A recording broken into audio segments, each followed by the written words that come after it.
नहमदुहु व नसल्ली अला रसूलिहिल करीम अम्मा बाद अस्सलामु अलैकुम வரஹ்மத்துல்லாஹி தஆலா வ பரகாத்துஹு. இஸ்லாமிய நாடுகளும் அதன் கலாச்சாரங்களும் அப்படிங்கிற தலைப்புல தொடர்ந்து நம்ம பார்த்துக்கிட்டு வரோம். இன்னைக்கு நம்ம பார்க்க இருக்கக்கூடிய நாடு என்பது சில நேரங்கள்ல நம்ம ஒரு சில திட்டத்துக்கு பயன்படுத்துவோம். பெரிய ஒரு புர்னே சுல்தான் பேரன் அப்படின்னு சொல்லி என்ன பண்ணுவோம்னா கேட்போம் இல்லையா? அப்படிப்பட்ட நாம திட்டத்துக்கு பயன்படுத்தக்கூடிய புர்னே அப்படிங்கிற அந்த நாடை பத்தி தான் நம்ம இன்னைக்கு பார்க்க இருக்கிறோம். இந்த நாடு என்பது ஒரு இந்தியாவில் இருக்கக்கூடிய பல சிட்டிகளை விட சின்ன நாடு. நல்லா சொல்ல போனா சிக்கிம், திரிபுரா, அதே மாதிரி சென்னையெல்லாம் சென்னையையும் நீங்க ஒரு பக்கம் புர்னேவையும் வச்சு பார்த்தா சென்னையெல்லாம் அதை விட பன்மடங்கு பெரிய இடம். அதே சென்னையை விட ரொம்ப சின்ன ஒரு இடம் தான் புர்னே. ஆனா அவர்களுடைய பாரம்பரியம் என்பது சாதாரணப்பட்டதல்ல. 1300 ஏடியிலிருந்து அவங்க என்ன பண்றாங்கன்னா தொடர்ந்து அங்கே அரசாட்சி, மன்னராட்சி நடந்து வருகிறது. கிட்டத்தட்ட இப்ப இருக்கக்கூடிய அந்த மன்னர் என்பவர் 1967 இன்று வரையில அவர் மன்னரா என்ன பண்றாருன்னா கண்டினியூவா இருக்கிறாரு. இவர்களினுடைய குடும்பம் மட்டும் 600 ஆண்டுகளாக அந்த புர்னேவை என்ன பண்றாங்கன்னா ஆட்சி செஞ்சுக்கிட்டு வராங்க. அப்படிப்பட்ட ஒரு நல்ல ஒரு பாரம்பரியம் மிக்க ஊரு.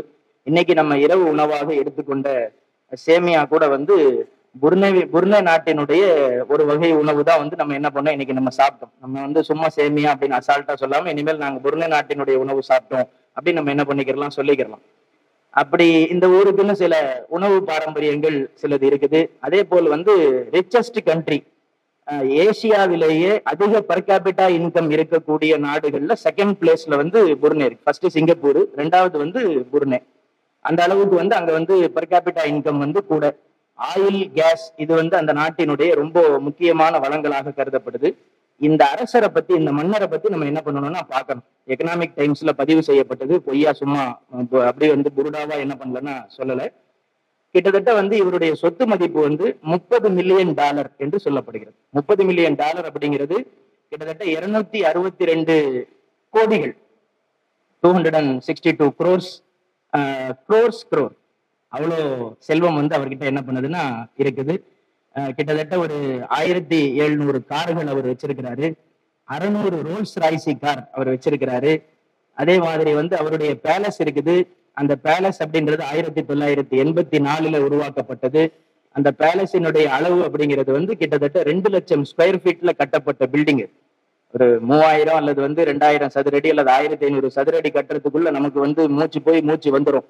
ஆனா 2 லட்சம் சதுர அடிக்கு அவர் என்ன பண்ணிருக்காருன்னா பேலஸ் வச்சிருக்கிறாரு. அதுல கிட்டத்தட்ட 1700 அறைகள், ரூம்ஸ் இருக்குதான்.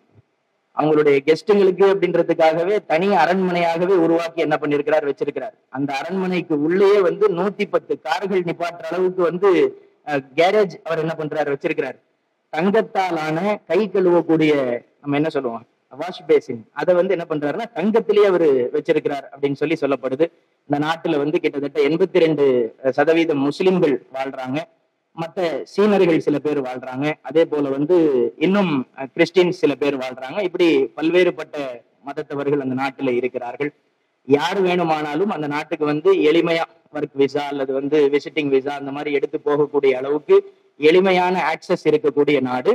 அதே சமயத்துல இஸ்லாமிய மார்க்கத்தினுடைய முழு சட்டத்திட்டங்களை பின்பற்றக்கூடிய ஒரு நாடா இந்த நாடு என்ன பண்ணுதுன்னா இருக்குது. எந்த அளவுக்குன்னு சொன்னா அந்த நாட்டுல டோட்டலாவே உங்களுக்கு மது என்பது தடுக்கப்பட்டது, டோட்டலாவே பேண்டு.